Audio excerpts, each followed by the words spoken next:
वैष्णवीच्या आत्महत्येनंतर हगवणेंची मोठी सूनही आता समोर आली. हगवणे कुटुंबाकडून कसा छळ होत होता याचा मयुरी जगतापनं पर्दाफाश केलाय. सासू सासरे आणि नणंद करिश्मा मारहाण करत असल्याचा आरोप मयुरीनं केला. त्याचे फोटोही मयुरीनं दाखवले. तसंच मयुरीला मारहाण केल्याचं सीसीटीव्ही फुटेजही समोर आलंय. वैष्णवीचा नवरा आणि दीर शशांक हगवणे मारहाण करत असल्याचं मयुरीनं सांगितलंय आणि त्याविरोधात मयुरीनं पोलिसात तक्रार दिल्याचंही मयुरीनं म्हटलंय.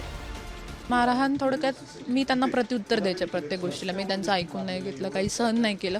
म्हणून ही मारहाण कायम तिच्या नवऱ्याकडून म्हणजे शशांक हगवणेकडून आणि नंदेकडून आणि सासऱ्याकडून आणि सासूकडून कायम झालेली आहे मला.